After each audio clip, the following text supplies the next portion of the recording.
Catégorie DE1 06, OCE et cinéma artistique.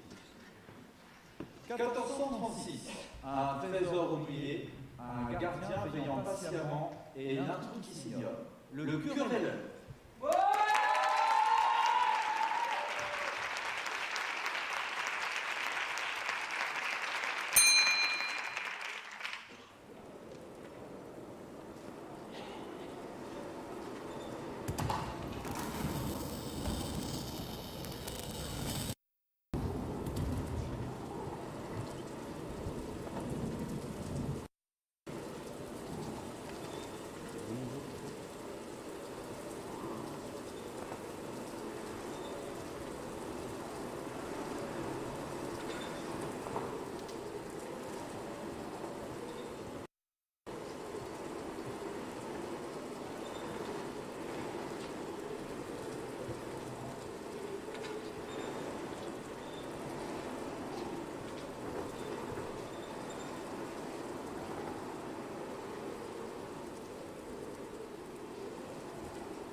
Donc on est toujours dans la catégorie duo antique, section antique médiévale. Alors attention, section pour duel et c'est époque. Et on dit époque, mon cher capitaine. On dit Très pas, bien. on dit pas Époque, catégorie, c'est une donc, catégorie d'âge. Époque antique médiévale. Et donc nous venons de voir une prestation qui bouge pas mal. Ça, on est plutôt content. Ça envoie là. On sent qu'ils veulent se tuer quand même. Hein, et ça, on aime bien. Hein. Y a du mouvement, il y a de l'engagement. Alors c'est dommage, ça baisse un petit peu en intensité vers la fin. C'est dommage parce que mais après bon, ça se comprend en même temps. Hein, d'un point de vue crédibilité, les combattants sont épuisés sur la fin. Ils envoient des coups un petit peu moins, ils bougent un peu moins. C'est assez logique. On a quelques coups assez sympas. J'ai beaucoup aimé la fin, moi, avec la parade d'Andumi-épée qui permet une jolie mise à mort. C'est un peu bizarre d'ailleurs de parler de jolie mise à mort, mais bon, c'est nous. Hein. C'est nous, voilà, escrimeurs de scène. Je veux dire, on aime bien quand ça saigne, voilà. Hein, D'ailleurs, est-ce que vous aimez quand ça saigne? Ouais, dites-le nous en commentaire. Ça peut nous intéresser. Voilà, ça n'aura pas d'incidence sur les prochains combats, mais moi je pense qu'il y aura encore un peu de sang quand même. Hein. Oui, voilà. Bon, il faut voilà. l'imaginer. Hein, nous rappelons que quand même tout public ça, sur la base. Mais bon, comme on dit, regardez le sourire sur le visage des enfants. C'est. Mais voilà. Bon, excusez-nous, c'est le bâtard. Je vais rebondir sur la scène. Alors moi, du point de vue technique, alors ce que je trouve intéressant, c'est là pour le coup, on est quelque chose que je trouve normal actuellement dans la manière dont est traité l'escrime médiévale actuellement, principalement en compétition, puis même quand on a l'habitude de voir. Donc beaucoup de travail sur les tailles, des enchaînements qui durent 2-3 actions, ou des actions qui se font un peu en à toi à moi. Hein. J'attaque, tu pars, tu ripostes. On a des enchaînements de contre-riposte qui se font pendant un certain moment, avec pour conclure des séparations des combattants. Donc on se retrouve hors mesure pour attaquer, la mesure étant la distance la plus lointaine à laquelle vous pouvez toucher quelqu'un en l'attaquant, notamment à travers la fente, même si en médiéval, la fente était très souvent déconseillée de la part des anciens maîtres d'armes, tu confirmes. Il y a eu Badi qui oui, était, on a plutôt des attaques en avançant l'autre jambe. Hein. Oui, voilà, c'est ce qu'ils font d'ailleurs. C'est ce qu'ils font, donc voilà. Donc oui, là-dessus, c'était assez bien. Le petit regret que j'ai potentiellement, c'est que justement, je sens que c'est...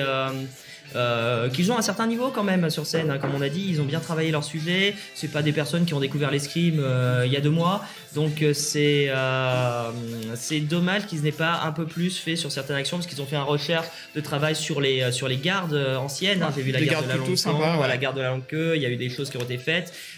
Pourquoi pas faire à ce moment-là une attaque, par exemple le Zorno, voilà. Une Zorno, donc pour j'aurais bien aimé par exemple voir un Zorno avec une attaque diagonale, l'attaque diagonale descendante suivie d'une remise avec un coup d'estoc, ce qu'on fait pas mal. C'est des choses qui auraient montré qu'ils avaient voulu aller un petit peu plus loin. Je pense qu'ils avaient le niveau pour le faire et ça aurait pu diversifier la prestation au niveau de ce qu'elle proposait. Mais les coups étaient bien. La fin, comme tu dis, je l'ai beaucoup apprécié. Il y a eu une petite chute. Je pense qu'elle n'était pas volontaire. C'est un point qui peut être qui peut peut-être faire perdre des points par le jury, mais ils ont alors là, ce qui est intéressant, ça peut vous arriver sur scène, hein. Vous êtes sur scène, ça arrive à tout le monde, l'imprévu, la chute, l'arme se brise. Ils ont géré, hein. Ce qui est intéressant, c'est que nous on l'a vu, je suis pas sûr que beaucoup l'aient vu en fait. Ils ont tout de suite enchaîné, ils sont dans leur action, donc là on sent quand même l'entraînement qui a payé, et de ce point de vue-là, moi, d'escriveur de scène à escriveur de scène, chapeau à eux. C'est parce que avec la pression de la compétition, ça aurait pu être plus marqué. Après, la chute était peut-être volontaire, mais dans ces conditions, bravo, parce qu'elle m'a totalement... si elle est volontaire, là, on déclare la palme de la meilleure cascade. J'ai une question pour vous. Qu'est-ce qui peut enlever des points à une équipe ? Alors, qu'est-ce qui peut enlever des points à une équipe ? Tout ça, sur le point de vue technique. Alors moi, je vais parler du point de vue technique. Ça peut être déjà des pénalités. Alors, on va commencer par ça. Par exemple, un coup d'estoc, donc une pointe qui arriverait vers le visage. Ça, c'est clairement marqué dans le règlement. Alors là, ils ont quelques menaces de points qui sont un peu proches du visage. Mais hors mesure. Donc, je pense que le jury devrait laisser passer. Il y a aussi tout simplement le fait que les attaques peuvent être mal exécutées, notamment une attaque qui est normalement bien exécutée lorsque vous voyez l'adversaire qui a le bras qui s'allonge et que vous, si vous décidez de bloquer l'attaque, vous êtes sur des bras qui ne sont pas totalement allongés. En fonction de l'époque, ça peut être 3/4 allongé ou un peu plus court.